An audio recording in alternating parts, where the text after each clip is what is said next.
اس درود پاک کی ایک خاص بات یہ ہے کہ اس درود پاک کو پڑھنے سے نا پڑھنے والے کو اللہ کے پیارے رسول کی محبت نصیب ہوتی ہے۔ سبحان اللہ، سبحان اللہ۔ یہ فطرتی تقاضا ہے کہ اگر آپ کسی شخص کی محبت کو حاصل کرنا چاہتے ہیں، اس کے والدین کا ذکر کریں، اس کے ددیال کا ذکر کریں، اس کے ننیال کا ذکر کریں، اس کے جو بڑے ہیں نا ان کا ذکر کریں۔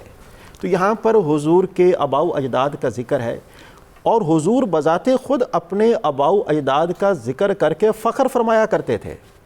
سبحان اللہ۔ تو اس درود پاک میں حضور کے آباء و اجداد کا جو ذکر کیا گیا ہے، یہ در حقیقت نبی معظم کی سنت مبارکہ ہے، اور نبی پاک کے ساتھ اپنی محبت اور اپنی قربت کو بڑھانے کا ایک ذریعہ ہے۔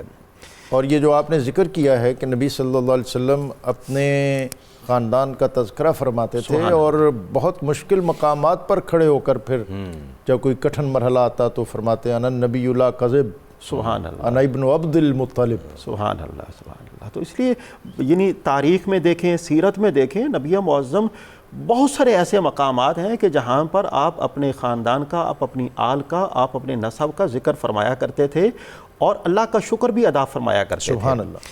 آپ کے نسب کی ہر کڑی طہارت، نجابت، شرافت، عزت اور نیک نامی کا پیکر تھی۔ آپ کے تمام آباء و اجداد اور آپ کی تمام امہات، یعنی والدہ ماجدہ، دادیاں، نانیاں، تمام کی تمام نہایت باوقار اور پاکیزہ ہستی کی مالک تھیں۔ سبحان اللہ، سبحان اللہ۔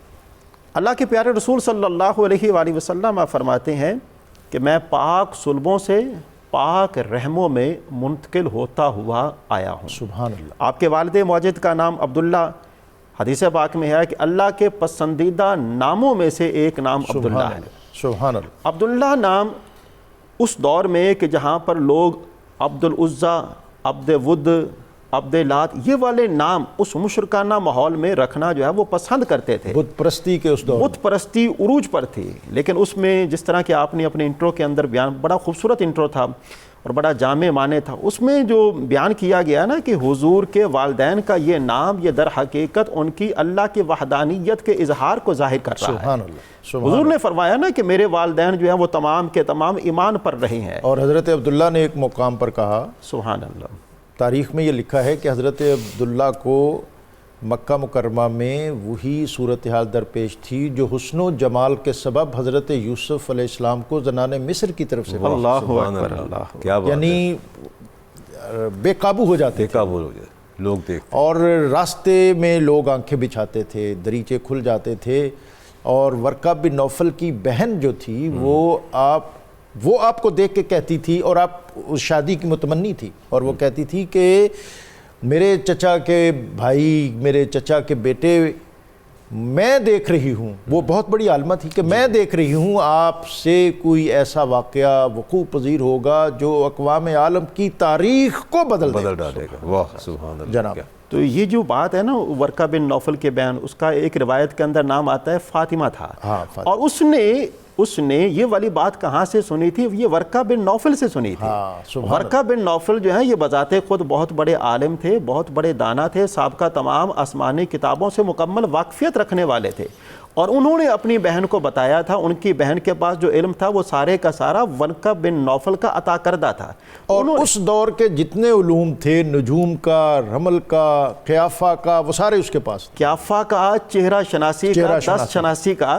تو یہ اور حضرت عبداللہ کا یہ معروف قول ان کے ساتھ مکالمے میں ہے کہ جب انہوں نے، اس خاتون نے آپ کو مائل کیا تو آپ نے کہا فَأَمَّا الْحَرَامُ، کہ جہاں تک اس دعوت کا تعلق ہے جو تم مجھے دے رہی ہو تو اس حرام سے تو موت بہتر ہے۔ اللہ، یہ بالکل وہی بات ہے جیسی میں نے عرض کی کہ حضرت یوسف علیہ السلام کو معاملہ درپیش ہوا۔ بالکل ایسے جناب جی، تو یہ میں عرض کر رہا تھا کہ ورقہ بن نوفل کی بہن نے جب آپ کو دیکھا نا تو اس نے جس طرح کا آپ بیان فرما رہے شادی کی خواہش کا اظہار کیا۔ اسے پتہ تھا، اس کے بھائی نے بتایا تھا کہ عبداللہ جو ہیں یہ وہ مبارک ہستی ہیں کہ جن سے نبی آخر الزمان جو ہیں ان کی ولادت باسعادت ہوگی اور وہ ان کی اولاد میں سے ہوں گے۔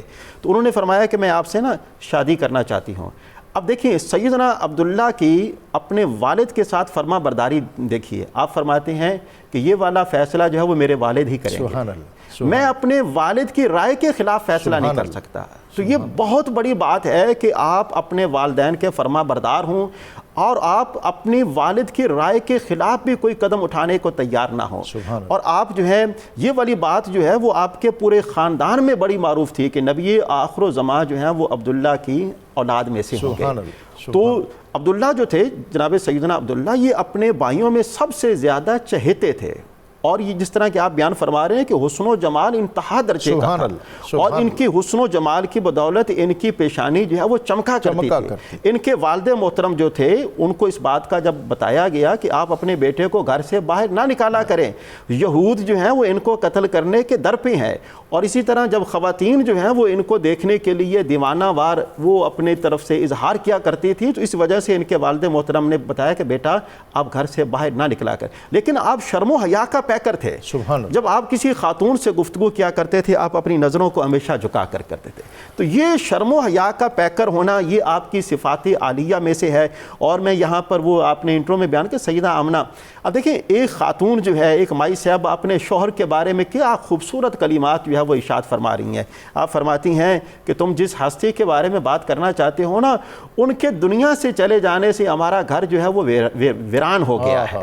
یہ وادی جو ہے نا، یہ وادی جو ہے وہ سونی ہو گئی ہے، اور ان کا مقام اور مرتبہ یہ ہے کہ وہ بہت زیادہ عطا کرنے والے ہیں، اور وہ بہت زیادہ کریم تھے، بہت زیادہ کریم اور بہت زیادہ رحم دلی کرنے والے ہیں۔ اور اگلی بات، ان کے کردار کے نقوش جو ہیں وہ کبھی بھی مٹائے نہیں جا سکتے۔ یہ جناب سیدنا آمنہ نے اپنے شوہر نامدار کے بارے میں یہ والے کلمات کہے تھے۔